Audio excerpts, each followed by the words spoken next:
Jangan sampai kemudian karena menyelamatkan janda tapi menjandakan istri sendiri.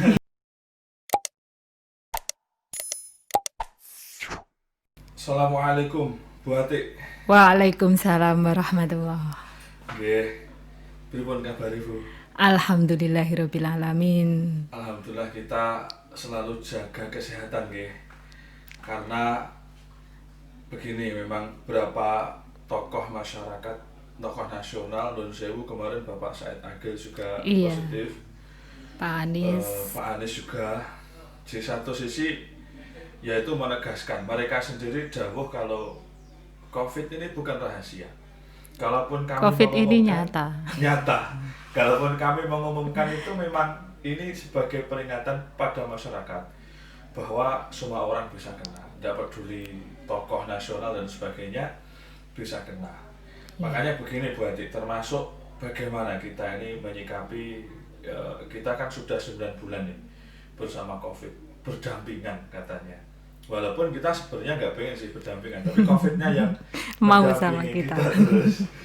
Nah, banyak keluarga kita lihat, ya non saya mungkin dalam tanda petik ada yang kalang kabut, ada yang kacau karena pandemi ini.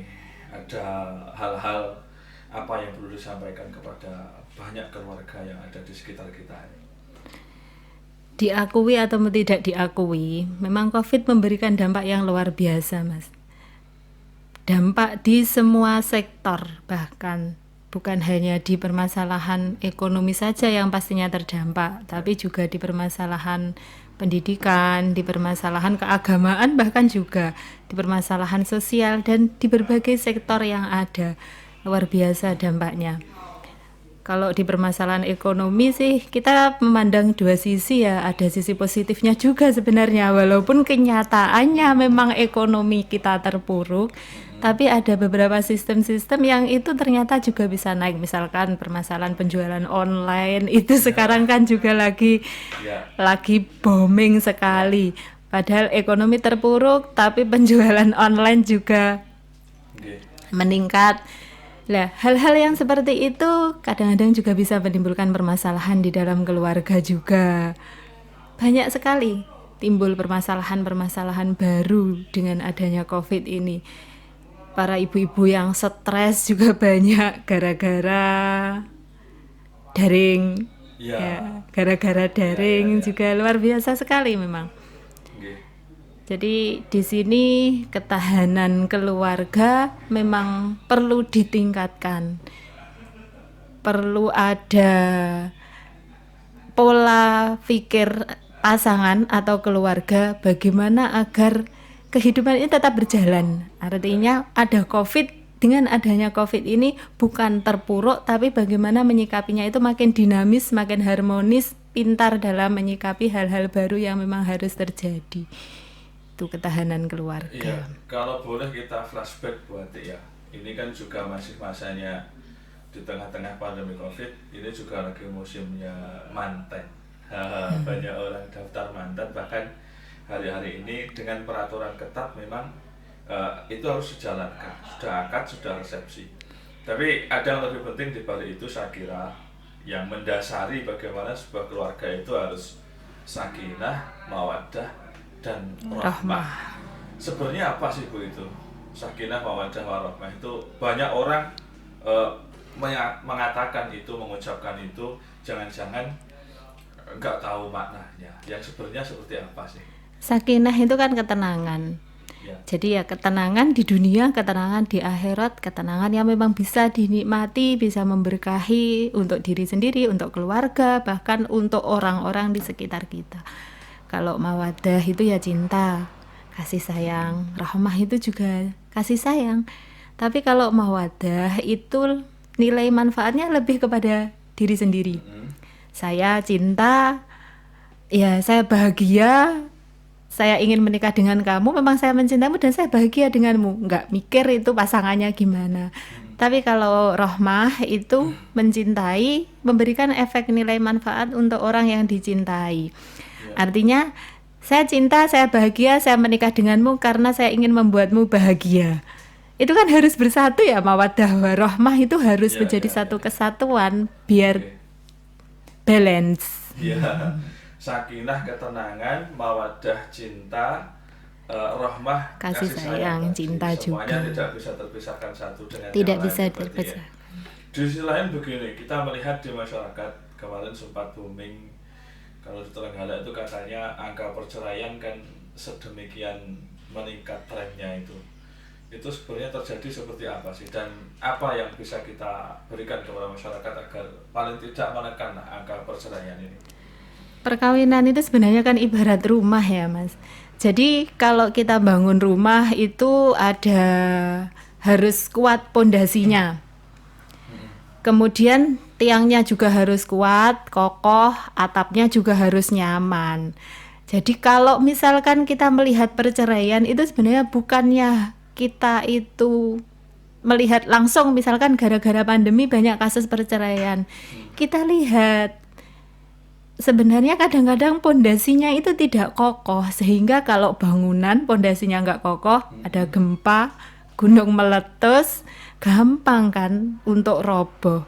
Sama, rumah tangga juga seperti itu. Kalau pondasinya nggak kokoh, tiangnya nggak kuat, atapnya nggak nyaman, juga gampang hancur. Nah, terkait dengan itu, kalau atap itu memang bisa kita katakan lebih kepada maslahah. Atap itu kan melindungi. Jadi perkawinan itu harus memberikan nilai kemaslahatan untuk semua yang ada di dalam perkawinan itu. Perkawinan itu tidak cuma mencakup pasangan, nanti ada anak juga. Kemudian ada keluarga. Ya. Keluarga suami, keluarga istri juga. Teman-teman suami itu. Kemudian teman-teman istri, saudara-saudara dan lain sebagainya banyak sekali. Nah, nilai maslahah dalam atap itu di situ, memberikan perlindungan. Kalau tiangnya? Kalau tiangnya ada 5, ada 4 tambah 1, ben tambah kuat. Ya. Napa mawon pun itu? Kalau tiangnya ada zawaj, berpasangan, suami istri berpasangan. Kemudian berpasangan antara laki-laki dan perempuan ya. Perkawinan itu adalah antara laki-laki dan perempuan. Kemudian ada mitsaqon ghalidhon. Perkawinan itu adalah apa? Ikatan yang kuat antara laki-laki dan perempuan. Jangan sampai ikatan yang kuat itu kemudian ucul, apa istilahnya? Terberai, buyar, ambiar. Padahal kan ketika seorang laki-laki qabil tu nikahaha, saya terima nikahnya, aras bergetar. Itu membuktikan betapa agungnya sebuah perkawinan. Kok tiba-tiba ada permasalahan gitu saja sudah ambiar. Kemudian yang ketiga muasyarah bil ma'ruf, memperlakukan pasangan dengan sebaik-baiknya, ya, saling cinta, saling kasih, saling menghargai, setia, itu termasuk muasyarah bil ma'ruf, tidak berkata kasar kepada pasangan, itu muasyarah bil ma'ruf. Kemudian musyawarah itu terkait sama komunikasi. Ketika sudah nikah, apapun harus dikomunikasikan sama pasangannya, jangan ada pihak ketiga yang kemudian memperkeruh masalah. Banyak kan juga perkawinan berpisah karena ada pihak ketiga. Pihak ketiga itu bukan cuma wanita lain atau laki-laki lain, bisa juga orang tua, bisa juga menjadi pihak yang ketiga. Itu. Yang kelima, antarodin, adanya keridoan. Keridoan, istri ridho dengan apapun dari suaminya, suami juga ridho dengan apapun yang ada pada istrinya. Ya. Itu. Sebagai langkah preventif berarti sebenarnya apa sih yang kalau kita lihat kebanyakan kasus perceraian itu disebabkan karena apa yang paling banyak sehingga itu menjadi perhatian yang bisa ditekankan di situ untuk dilakukan langkah-langkah ke depannya? Kebanyakan yang dibilang itu perceraian kalau dilihat dari data pengadilan agama itu kebanyakan dari faktor ekonomi. Tapi sebenarnya juga belum pasti. Kalau faktor ekonomi itu berarti kan suami nggak bekerja Ya. atau memang nggak ada nafkah untuk istrinya, suami nyuruh sewu pelit sehingga kebutuhan keluarga tidak tercukupi. Tapi kenyataannya kebanyakan juga saya lihat di lapangan sebenarnya kasus perceraian itu kalau dilihat lu kondisinya juga baik-baik saja, ekonominya juga baik, tapi lebih kepada titik ketidakpuasan, tidak ada controlling diri yang bagus untuk mempertahankan, komitmennya menurun. Komitmen dalam mempertahankan perkawinan ini menurun. Padahal kan wajar ya, dalam sebuah perkawinan itu komitmen menurun, gairah menurun. Itu sebenarnya sesuatu hal yang wajar-wajar saja. Ya. Tapi dengan kewajaran itu kita perlu mengantisipasinya. Lek memang terjadi kebosanan, ya cari apa penyebab kebosanan itu, kemudian bagaimana cara mengatasinya. Dicari dulu penyebabnya, Iya. baru dicari solusinya. Bukan dicari penyebabnya terus cari yang lain. Kalau itu ya Ambiar. Nggih. Apalagi saat ini masa pandemi seperti ini memang kondisi keluarga banyak yang harus menyesuaikan dari berbagai faktor ya Mas ya. Ya dari ekonomi kadang juga banyak yang nyun sewu di PHK, mungkin kehilangan pekerjaan juga banyak dan belum pasti juga, yang jual beli juga menurun, apalagi kalau tidak ada kemampuan untuk online itu juga menurun. Yang kadung suka online akhirnya juga gimana ya, jadi masalah juga karena pengeluaran pun semakin banyak juga. Kemudian ya tadi yang saya bilang, ibu-ibu juga perlu adaptasi untuk jadi guru juga. Iya, sektor pendidikan juga kena imbas Yang luar biasa sekali. Anak-anak juga jadi boring di rumah. Kita berusaha untuk menghalangi anak-anak main HP, tapi dengan adanya pandemi ini ternyata anak-anak harus dihadapkan pada media sosial, semuanya lewat media sosial, sehingga anak-anak juga ngedep sama HP ini, mikirnya ke situ juga. Kalau sudah pegang sulit untuk dilepas. Imbasnya luar biasa sekali.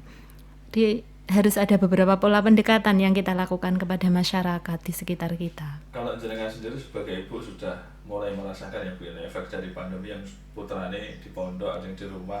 Iya. Memang semakin bebannya ya seperti itu. Saya kemarin sempat nanya sama ibu-ibu waktu saya ngisi di acaranya Fatayat. Saya tanya kepada peserta, saya minta untuk ngacung. Siapa yang tidak merasa stres dengan adanya daring? Kalau memang ada, share resepnya agar nggak stres di sini. Nggak ada yang ngacung, Mas. Berarti dari semua peserta itu merasakan ketidaknyamanan sebenarnya, tapi memang harus kita telan semuanya. Dan kita juga tidak tahu ya Bu, ini kapan berakhirnya. Kalau kita baca di referensi memang masih lama nih katanya COVID, dan kita dipaksa untuk berdampingan lebih lama lagi begitu ya. Ini yang agar masyarakat tidak lupa Bu, di masa pandemi ini kan ada regulasi yang mengatur terkait dengan resepsi, acara-acara dan sebagainya. Kita ingatkan lagi Bu ya, ada apa saja hal-hal yang perlu diperhatikan oleh para calon pengantin yang sedang akan melaksanakan pestanya itu di tengah pandemi ini. Kita ingatkan lagi. Iya, kalau kita sekarang lebih fokus kepada regulasi yang mengatur per daerah saja Mas, kalau yang itu. Jadi kan kondisi wilayah satu dengan yang lain itu berbeda. Kalau kemarin memang kayak di Trenggalek kita sudah mulai banyak yang mengadakan PSBB ya, kecamatan-kecamatan sudah mulai banyak yang mengadakan PSBB. Jadi termasuk kegiatan-kegiatan yang melibatkan banyak orang itu harus dibatasi. Minimal 50 orang kemarin. Tapi ya maksimal 50 orang. Tapi kapasitas ruangan juga perlu kita perhatikan. 20% ya dari kapasitas ruangan. Sekarang jadi 20% ya. Tadi saya kok dengar 20%. Artinya memang dibuat senggang gitu ya. Dibuat senggang, jaga jarak. Jaga jarak. Tuh, Terus kemudian nasinya pun hidangannya harus dikotak dengan sehigienis mungkin. Nggih, dibawa pulang. Jadi pulang. tidak boleh dimakan di tempat. Nggih. Dan masyarakat harus benar-benar loh melaksanakan ini, karena kita juga nggak bisa nganggap wah COVID itu banyak tenan. Kadang masih ada masyarakat yang berpikir seperti itu. Dan kita tegaskan bahwa COVID itu ada gitu loh ya, dan masih ada, dan kita berdampingan. Satu-satunya cara ya memang harus taat patuh pada protokol kesehatan itu. Kalau ini dikatakan memang virus ya, virus itu kan memang ada. Dulu itu kan memang kenyataannya juga memang ada wabah. Jadi wabah itu memang ada. Allah menciptakan wabah juga pasti ada tujuannya. Jadi untuk menghadapi ini ya iman sama imun biar aman harus selalu berdampingan. Alhamdulillah. Selanjutnya barangkali ada pesan-pesan untuk para pengantin baru yang namanya baru, sebelumnya kan belum pernah jadi pengantin begitu ya, mengarungi kehidupan rumah tangga yang akan sekian panjangnya itu, yang orientasinya nanti harapannya kan juga tidak hanya di dunia tapi di surga juga. Barangkali ada pesan-pesan buat mereka. Untuk para calon pengantin ataupun yang mau masih mencari pasangan, bahwasanya yang namanya pernikahan itu tujuannya adalah sampai di surga. Kalau kita melaksanakan ibadah haji, kita pasti punya keinginan untuk menjadi haji yang mabrur. Demikian juga ketika kita menikah, tujuannya pasti bersama pasangan ini bisa membawa kita, keluarga kita sampai di surganya Allah Subhanahu wa taala.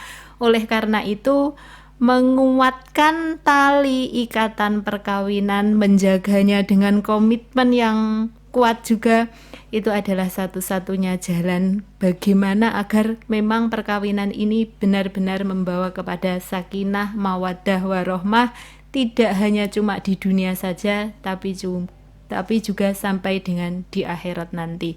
Berharap dengan pasangan inilah yang benar-benar menjadi imam ataupun makmum yang menyelamatkan menyelamatkan diri dari dunia sampai dengan di akhirat nanti. Insya Allah kalau memang sudah ada jodohnya, itulah jodoh yang tepat, tinggal memantaskan diri. Kalau memang belum ada jodohnya, cari jodoh yang sesuai dengan kriterianya. Yang paling utama adalah karena agamanya. Iya. Itu tentunya yang sudah punya calon, memantaskan diri untuk menguatkan pondasi tadi, menguatkan tiangnya, mengkukuhkan atapnya, biar menjadi perkawinan yang sakinah, mawaddah, warohmah. Kalau yang sudah punya pasangan terus menguatkan ya. Karena belum tentu lama menikah menjadi jaminan akan terus bertahan. Bagaimana memupuk keharmonisan, bagaimana memupuk kebersamaan, bagaimana untuk terus saling ridho terhadap pasangannya, menerima kelebihan dan kekurangan, karena proses perjalanannya waktu kita pasti menemukan kelemahan, kelebihan dari pasangan kita. Makanya mengenal pasangan itu waktunya sangat panjang sekali, bahkan mungkin selama kita berdampingan itu kita akan mengetahui banyak hal-hal baru dari pasangan kita. Makanya mengenal pasangan itu adalah seni. Harus kita anggap sebagai seni. Seni itu kan suatu yang hanya dirasakan dengan hati ya Mas. Karsa, hasil rasa dan karsa manusia. Kalau kita mengenal pasangan itu kita anggap sebagai sebuah seni, maka keindahannya akan bisa kita rasakan. Iya, ini masih terkait dengan membangun keluarga, Bu. Kapan ya? Beberapa hari yang lalu ada share-sharean WA. Ada satu orang suami, istrinya 2 nikah bareng. Kalau saya sih keren gitu Bu. Jadi kalau ukurannya di kecamatan, di kabupaten kita sebetulnya kok mungkin saya belum tahu aja. Saya kira kalau menurut pendapat saya hal itu keren Bu. Kalau jenengan gimana itu? Kalau pakai hati saya mengatakan itu nggak keren. Tapi memang kita juga nggak bisa menolak poligami karena memang itu juga bukan sesuatu yang diharamkan kan. Yang penting bagaimana kemampuan dia sebagai seorang laki-laki untuk melakukan poligami dan keridhaan dari istri serta regulasi yang ada harus dipegang dengan sebaik-baiknya. Jangan main hantam saja. Yang penting istri-istri ridho, kemudian ya tidak yang lain halah yang sudahlah ditinggalkan, tidak apa-apa, wong istri saya mau gitu. Tapi kalau menurut saya ya namanya wanita, kadang-kadang saya juga ada kepercayaan juga kalau ketika ada wanita yang mau dipoligami, tenan apa enggak. Terus kalau itu mikirnya saya ini kepaksa karena apa? Kenyataannya kalau beberapa kali saya ketemu sama orang yang poligami, beberapa itu gini kemudian, ndak usah mengulangi dan tidak usah dirasakan Bu, saya cukup saja saya menjalani, ternyata saya nggak kuat, akhirnya saya juga berpisah sama suami saya. Terus ada lagi yang mohon maaf suaminya yang meninggal, saya pernah itu juga diceritani dia sekarang jadi istri satu-satunya, enakan mana istri satu-satunya sama istri yang keberapa dulu pernah gitu, enak jadi istri satu-satunya. Perasaan wanita ternyata tidak bisa dibohongi. Ini tapi konsep perasaan loh yang saya pakai. Kalau konsep hukum ya. Iya, kalau konsep hukumnya tetap boleh dengan syarat dan ketentuan berlaku. Dengan syarat dan ketentuan berlaku. Kalau itu kan gantian Bu. Kalau yang kontak video kemarin kan memang dua bareng gitu, tidak ada masalah.